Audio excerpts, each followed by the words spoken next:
sejam bem-vindos a este canal da SEJA, Sociedade Espírita Joana de Ângeles, Reflexões Espíritas para a Nova Era, um mundo de regeneração que aguarda as nossas ações. E para que este mundo seja implantado dia a dia, hora a hora, precisamos trazer o nosso modelo para a cena diária, para o nosso convívio, ajudando-nos a transmutar os nossos hábitos ainda arraigados na ignorância do não saber fazer melhor. Mas Ele anunciou-nos que era o caminho, a verdade e a vida e ninguém chegaria ao Pai se não fosse por Ele. Então gostaríamos de trazer hoje para o nosso vídeo, e vocês me perdoem a simplicidade da narrativa, porque falar de Jesus é muito complexo.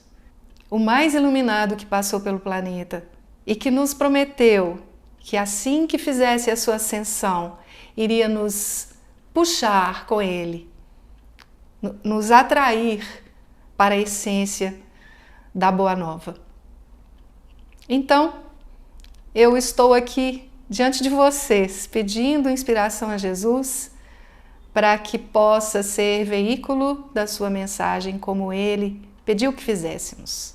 Nós espíritas, também outros religiosos, cristãos, temos neste momento em que a terra estertora e que as trevas insistem em permanecer dentro de cada um de nós, temos a tarefa, mais do que nunca, de fazermos reviver a mensagem de Jesus. E para que possamos fazer essa mensagem novamente brotar no nosso dia a dia, no nosso coração, nas nossas atitudes, pensamentos, palavras, precisamos de estar em sintonia. Betânia era uma cidade distante, mais ou menos 1 hora de Jerusalém. Jerusalém, um centro marcado por uma opulência barulhenta. E assim sendo, Betânia contrastava com Jerusalém. Pelo contrário, ela era uma cidade linda, uma aldeia, na verdade, pequena, cercada por campos de cevada, por bosques de figueiras e oliveiras, que faziam sombras na estradinha que ia serpenteando, que dava acesso a outras cidades também, e por ali passava, e essa estradinha ia contornando as colinas desertas do clima quente, seco da Judéia. Então Betânia fazia contraste com essa aridez dessa região, porque ela era uma cidade bucólica, era cercada de flores que caíam, derramavam sobre as relvas verdejantes, que enfeitavam os alpendres das casas, cujos declives eram formados de folhagens que davam destaque às casinhas brancas, bem cuidadas.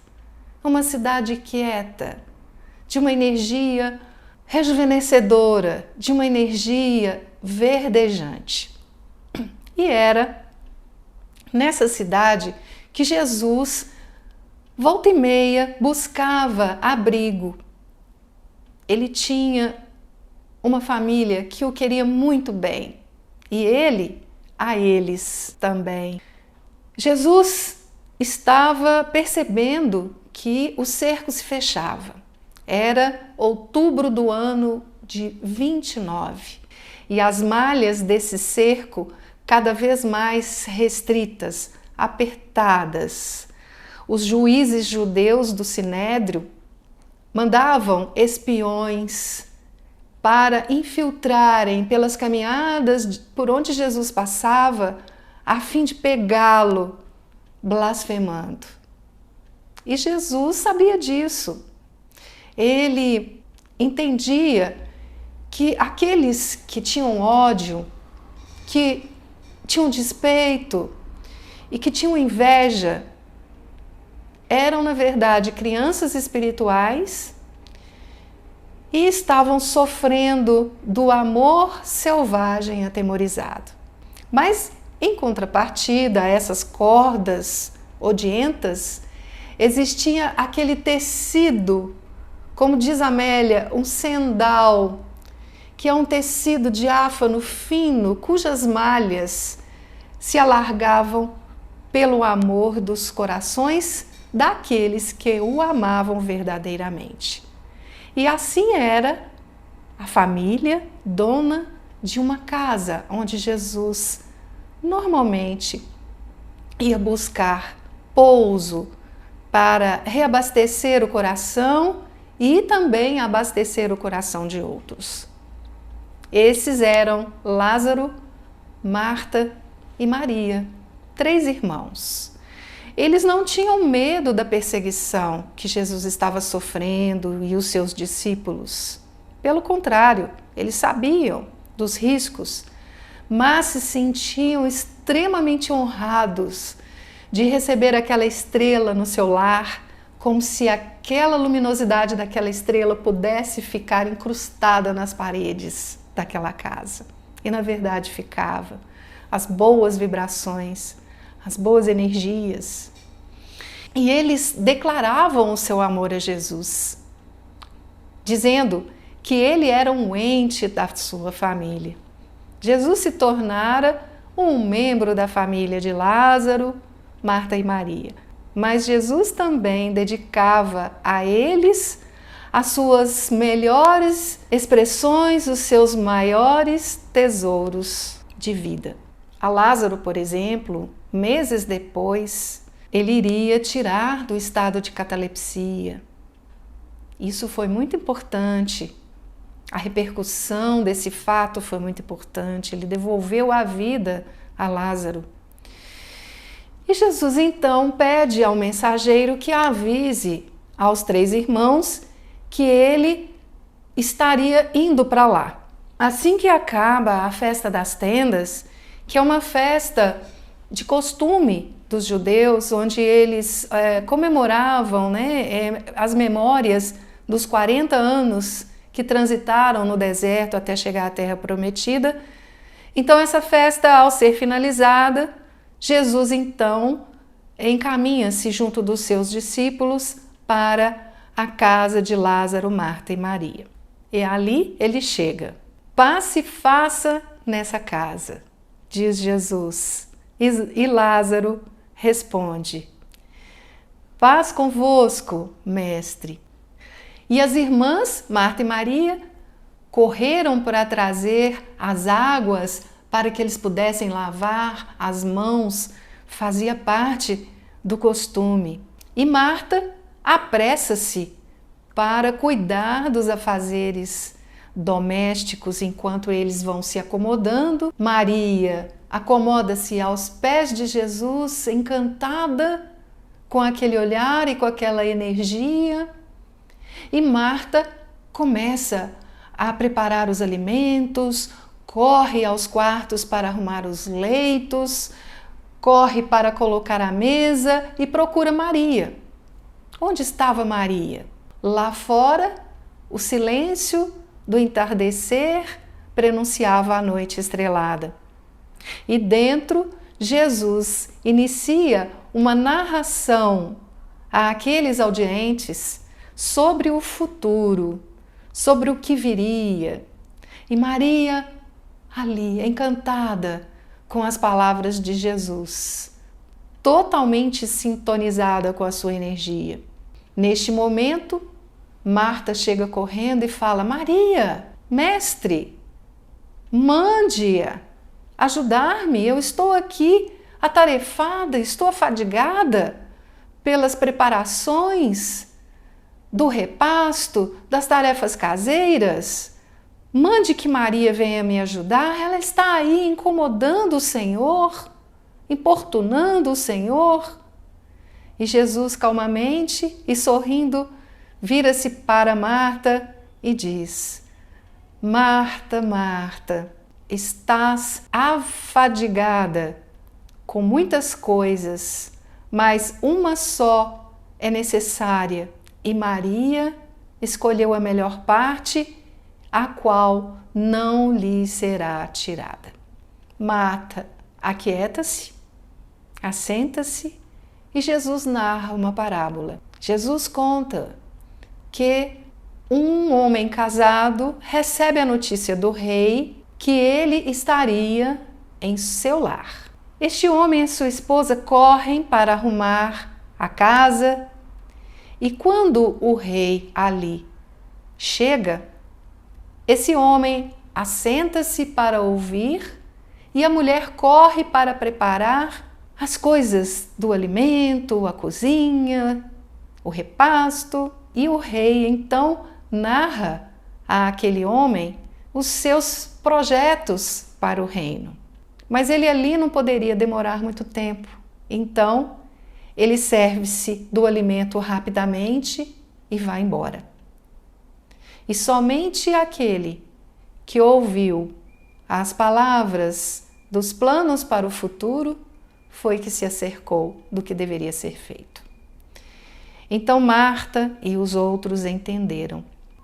E nós paramos aqui essa passagem de Jesus na casa de Lázaro, Marta e Maria e vamos olhar agora para dentro da nossa casa interior, para dentro da nossa casa espírita, do nosso centro espírita. Quantas vezes perdemos a oportunidade de parar um pouco a nossa agitação, a nossa fazeção de coisas em casa, no centro, para ouvir dos mestres, ouvir daqueles que iniciaram a caminhada iluminativa antes que nós. A divindade colocou pessoas mais espiritualizadas do que nós, pela própria experiência, não que tivessem recebido um crédito a mais de Deus, não, pelos seus próprios esforços, estão na senda de iluminação um pouco mais adiante que nós, são os nossos irmãos espirituais mais velhos, enquanto ainda nós permanecemos na infância espiritual ou na juventude espiritual, candidatos à maturidade espiritual. Estamos ainda vivendo as repercussões de um vírus que contaminou o mundo, mas trazendo para nós, para a nossa família espírita, fomos obrigados a nos distanciarmos uns dos outros. Muitas vezes, muitos de nós nos distanciarmos do estudo, da convivência, e a convivência é importante porque evoluímos em grupos, não evoluímos sozinhos, descobrindo a roda sozinhos, não há necessidade disso. Então, podemos evoluir junto daqueles que têm afinidade espiritual conosco, é a parentela espiritual. Vamos juntos. Hoje, a nossa mensagem é de alerta, que possamos trazer a experiência de Marta e a experiência de Maria e nos questionarmos como eu tenho me colocado diante dos afazeres materiais e diante dos afazeres espirituais. A que tenho dado prioridade? Quais são as minhas preferências? Digo que sou espírita, mas e a minha conduta? Então é preciso que façamos uma sintonia, o máximo de perfeição que conseguirmos no atual momento com a mensagem do Cristo. Tem uma parábola que diz assim: uma certa vez, um lenhador idoso foi afrontado por um jovem lenhador vigoroso e ele o convidou para um campeonato. Vamos ver, velho lenhador, quem consegue derrubar a maior quantidade de árvores, e aqui eu quero abrir um parênteses, estou trazendo uma parábola. Não que eu seja a favor do desmatamento, não confundam. Fecho parênteses. E o velho lenhador concordou, aceitou o desafio. Então, foi dada a largada, ali os juízes observando, e eles começaram com o machado, cortando os troncos das árvores frondosas, e volta e meia o jovem lenhador via aquele velho lenhador assentado, descansando, até que uma hora terminou o prazo e foi visto que o lenhador idoso, velho, tinha feito uma pilha maior de madeira. E então o jovem lenhador perguntou: como que você conseguiu fazer tudo isso? Você é um velho, está enfraquecido, mais debilitado do que eu, que estou jovem, vigoroso. Eu não parei um momento. E o lenhador, mais experiente, então disse a ele: as horas que você me viu assentado, na verdade, eu descansava enquanto amolava o meu machado. Então, essa é uma ideia figurada do que precisamos fazer na nossa conduta diária. Estamos vivendo em momentos de pandemia ainda. Fomos obrigados a permanecer nas nossas casas, pararmos, suspendermos as reuniões presenciais. E o que representa esta pausa? Será que nós temos parado para nos perguntar e perguntar a Jesus, perguntar a Deus, por que paramos? Paramos por muitos motivos. E não vamos discutir os motivos aqui, mas o fato é que paramos. E enquanto espíritas, o que podemos fazer nesses momentos de pausa? Amolar o nosso machado. Que quer dizer buscar conhecimento, buscar a luz, buscar a experiência daqueles que estão adiante no caminho evolutivo, aprender com eles, colocar o relógio para despertar, para ir beber em algumas fontes do bom senso, da calma, que fique junto de nós, do nosso coração, essa energia da casa de Lázaro, Marta e Maria. Que essa energia do parar com as coisas mundanas, parar um instante com a nossa fazeção para irmos em busca da essência. Será que a minha fazeção realmente está fazendo também luz dentro deste ser que eu sou?